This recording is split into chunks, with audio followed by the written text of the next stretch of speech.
उज्जैनाबाई जी के हृदय में भक्ति कैसे प्रकट हुई? जब वो 8 साल की थी तभी नामदेव जी के घर वो सेवकाई करने आ गई। छोटी सी बालिका थी 8 साल की, तो नामदेव जी के घर नौकरी करने आ गई। उनका झाड़ू लगाती, पोछा लगाती, सेवकाई स्वीकार कर ली, नामदेव जी के सानिध्य में रहती। अब जिसके घर में जैनाबाई रह रही है और जो नामदेव दिन रात हरि का नाम जप करते, विठला विठला विठला, तो बस वहां सेवा करते करते जैनाबाई के मन में भी नाम का रंग चढ़ गया। इनका जन्म तो गोदावरी के तट पर हुआ था, लेकिन यहां नामदेव जी के घर आकर के ये इनका कपड़ा धोती, उनके परिवार का कपड़ा धोती, सबके लिए भोजन प्रसादी बनाती और उनका संग करते करते, कहते एकादशी का जब पूरी रात कीर्तन होता था नामदेव जी के घर में, तो कीर्तन विश्राम हो जाता, पर जैनाबाई वहां पीछे बैठी बैठी ऐसी डूब जाती कीर्तन में कि सब उठ के चले जाते।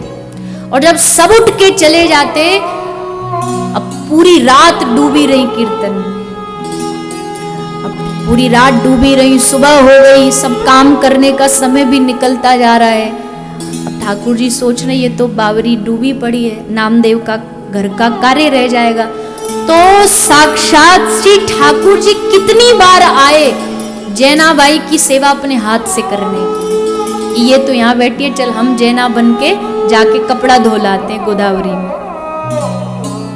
ठाकुर जी खुद जैनाबाई का रूप बना के कभी कपड़ा धो के लाते, किसी दिन डूबी पड़ी है नाम में तो चक्की चलाने आ जाते। आटा नहीं तो नामदेव जी क्या खाएंगे?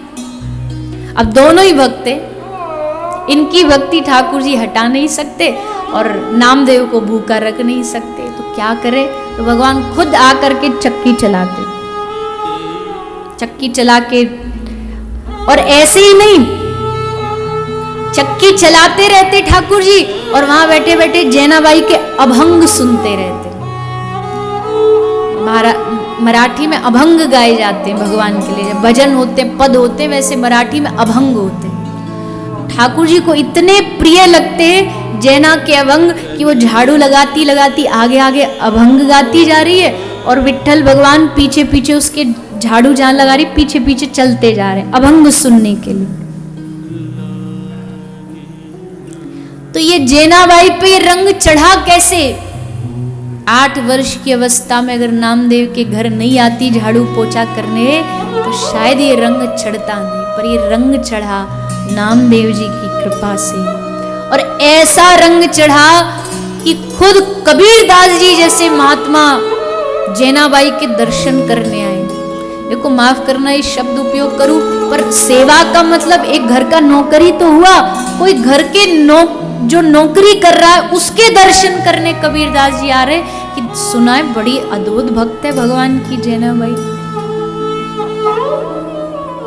चारों तरफ जैनाबाई की ख्याति फैल गई। और फिर उस दिन तो हद ही हो गई जब जैना के कंडों को कान से लगा के देखा गया और उन कंडों में उपलों में आवाज आने लगी, विठला विठला पांडुरंगा पांडुरंगा। ये भगवत भक्त के संग का असर है, संग का रंग है। तो वृत्तासुर कहता है दासानुदासो भवतास्मि भूया। भगवान के परम भक्त हैं भगवान भोलेनाथ।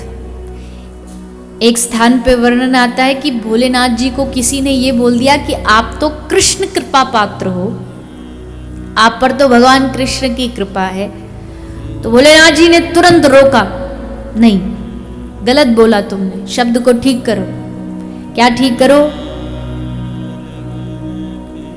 कि मैं कृष्ण का कृपा पात्र नहीं हूं। न जातु जगदीशोहम नापि कृष्ण कृपास्पदम परम तद्दास दासानाम सदा अनुग्रह कामुक। मैं कृष्ण का दास नहीं बल्कि